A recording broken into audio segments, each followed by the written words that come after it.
Welcome to the Lifestyle Report with Adam. Well, some people say print media is as dead as the issue of Hillary Clinton's missing emails, while others say, since when is that a dead issue, Mrs. Clinton? And it is true that some periodicals are only still printing on paper in case their readers run out. Others, like Playboy, have switched to online only to the delight of anyone running a newsstand in Times Square. But new publications are still showing up every day, like R. Kelly with his season pass to Sesame Place. So we here at the Lifestyle Report have spotlighted a few of the newest journals you can find at your local bookstore.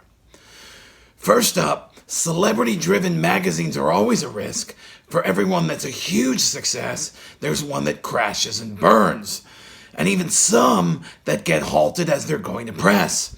One celebrity never afraid to take a risk, director John Waters, is debuting his brand new publication, The John. Described as a quarterly report on what's coming out of John Waters, the first issue contains 7 separate articles on mustache care, a tour of socially distanced sex clubs in Thailand, and a quiz titled, What Color Bow Tie Are You? Look out for a special Christmas nativity cover featuring Ricky Lake as Mary, Johnny Depp as Joseph, and a divine baby Jesus. Next, billed as the country's first magazine, Unscientific American proves that there is something worse for your brain than doing the TV Guide crossword.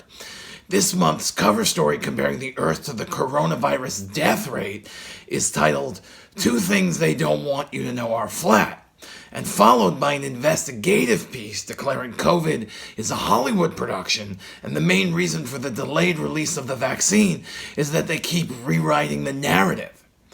The January issue leads with a report stating that couples using birth control are 3 times more likely to be robbed and murdered by a hitchhiker, and 7 times more likely to eventually have a son that uses the word fabulous. It is important to note that all data cited by Unscientific American has a margin of error of plus or minus 100%.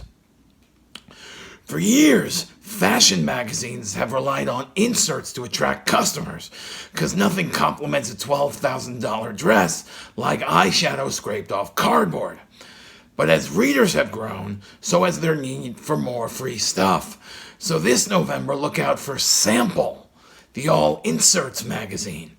The first issue is 687 pages of content-free ads with more than 400 perfume samples, a free download of Ariana Grande's latest single, and a vacuum-sealed package of 7-Eleven taquitos. Publishers expect to be a huge hit with the hoarding community because not only does each issue arrive stuffed with objects of dubious value labeled collector's items, releases arrive monthly until the subscriber's house is covered in back issues, at which point they begin to arrive weekly.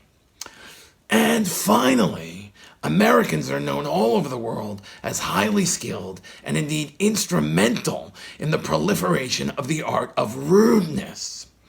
Condescending and Nasty Traveler celebrates Americans' ability to check out what other cultures have to offer and tell them why it sucks. The magazine is issued 8 times annually, but arrives on its own schedule whenever it chooses, often completely ignoring local customs. Launched this past January, Condescending and Nasty Traveler insisted that it be allowed into China even as the pandemic began. As a result, Condescending and Nasty Traveler has spent the last 6 months suing a Chinese hotel chain for full refunds on rooms that were comped in the first place.